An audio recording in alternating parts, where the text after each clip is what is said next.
Cláudio Franklin Monteiro é professor do Departamento de História da Universidade Federal de Sergipe. Doutor em História, professor dos cursos de mestrado e doutorado, Cláudio Franklin é também escritor e membro da Academia Sergipana de Letras. Nascido na cidade de Lagarto, em Sergipe, onde vive até agora, Cláudio Franklin nos conta neste vídeo de memórias sobre a sua família e sobre a sua cidade de Lagarto a partir da casa onde viveu a infância. Cláudio Franklin Monteiro Santos, nascido na cidade de Lagarto, Sergipe, aos dias 6 de março de 1974. José Almeida Monteiro e Maria Claudemira dos Santos Monteiro. Né? Eutímia e senhor. Né? Tem a minha avó paterna é Alice. Só sei que é Alice e meu avô era José Monteiro de Carvalho. São naturais de Lagarto, toda uma vida nasceram e se criaram lá na cidade de Lagarto. Também são de Lagarto.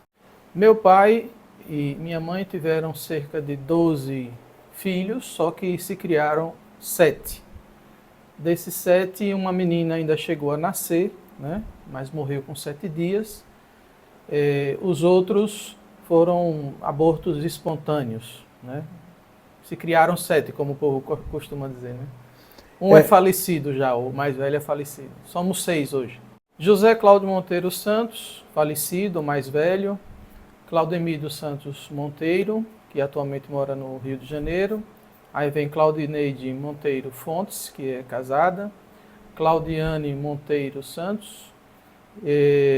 Claudicleide dos Santos Monteiro e Cláudio Marques Monteiro Santos. Eu apareço ali entre Claudicleide e Cláudio Marques. Eu sou o 6º, né? Cláudio Franklin Monteiro Santos. Eu nasci na maternidade Nossa Senhora da Conceição e fui criado até os 7, 8 anos na Praça da Piedade, num casarão que hoje é anexo da Prefeitura Municipal, número 25. A casa pertencia a Raimundo Nonato, que era meu avô materno, juntamente com sua esposa Eutímia. Ali, meu pai, minha mãe e os filhos, os primeiros filhos, até o nascimento de Cláudio Marques, nos criamos todos naquele casarão, uma casa enorme, que eu tenho muita saudade, muita lembrança. Hoje só tem mesmo a fachada, né, porque dentro são repartições da Prefeitura Municipal.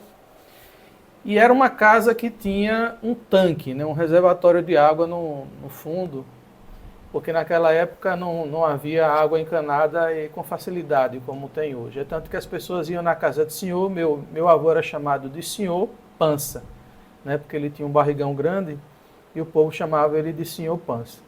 Era um homem muito rico, né, era revendedor de fumo, né, levava fumo para o Nordeste brasileiro, mas um homem de hábitos muito simples, muito dado às pessoas, e por ser uma região ali central, era uma casa bastante frequentada, né?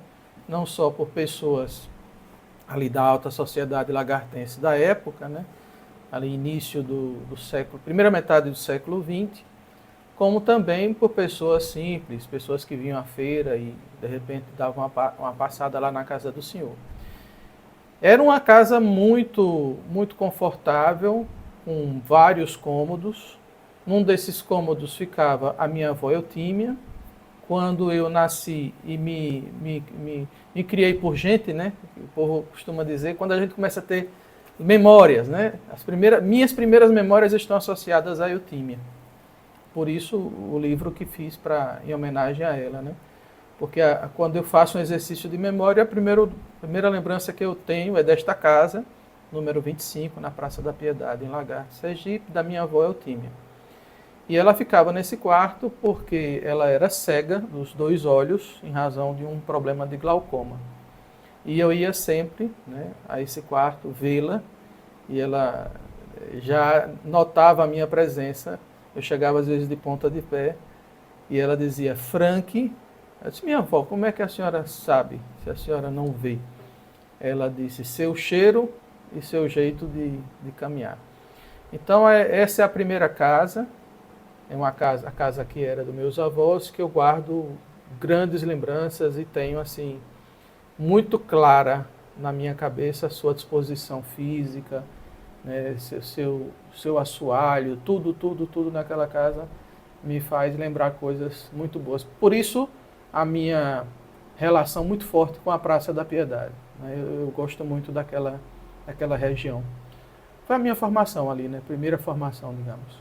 A casa era uma casa larga, né, uma casa que devia ter cerca de 15 metros, talvez, de fora a fora, de fachada, com janelas de um lado e do outro e a porta no centro. Ia de uma rua a outra, a frente ficava para a Praça da Piedade e os fundos para a rua Francisco Garcês, não, meu Deus, agora eu esqueci o nome da rua, vou lembrar. Não tinha recuo, né? E era uma casa, era um corredor, né, que dividia os cômodos, tinha um elevado, essa casa tinha um elevado, tinha uns batentes, cerca de 3 batentes, os banheiros eram do lado de fora, tinha uma área para a lavanderia, a cozinha já era anexada à sala principal, uma sala enorme que era do comprimento, praticamente, da largura da casa. Tinha uma área livre, essa área tinha uma espécie de jardim e tinha o tanque, né, um reservatório de água.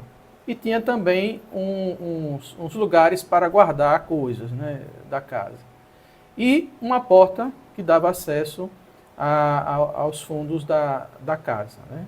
Então, era uma casa de telhado de cerâmica, não tinha forro, né, mas era uma casa bastante arejada, né, bastante iluminada. Os quartos eram grandes, né, quartos assim de 4x4. Tinha um quarto lá que chegava a ser 5x6, que era o quarto à esquerda da entrada da casa. E nesses quartos todos, né, moravam não só a minha avó e meu avô, como também alguns dos seus filhos. Era uma casa que eu acredito ser uma casa ali do final do século XIX, porque ela tem a mesma arquitetura, a mesma forma de construção da prefeitura municipal, porque fica vizinha à prefeitura. E o Paço Municipal, como se chamava, foi construído em 1887 por Monsenhor Daltro, né, que foi o primeiro dirigente de Lagarto no período republicano. Então eu acredito que a casa seja uma casa do século XIX, é tanto que na restauração, na reconstrução da casa, preservando a fachada, eles fizeram questão de tirar o reboco da parede, né, logo na entrada, e deixar as pedras, eram montados de pedra, não era de blocos, né, eram pedras e argamassa. Cerca de 6 ou mais quartos, divididos pelo corredor. Os quartos ficavam na parte da frente da casa. Esse corredor ele tinha cerca de 2,5 metros de largura, né? E ficavam quartos, 2 quartos de um lado, 2 quartos do outro, sendo os quartos da esquerda maiores, e lá na sala principal ainda tinha mais 2 quartos. Então, totalizando 6 quartos, uma sala grande, uma cozinha também bastante ampla, um jardim, né, uma área livre, lá no fundo, uma área para lavanderia, outra para o tanque, que era um tanque enorme, pegava muitos litros de água, inclusive se criava peixes para evitar mosquitos, essas coisas todas, e os banheiros, né? Os banheiros ficavam do lado de fora.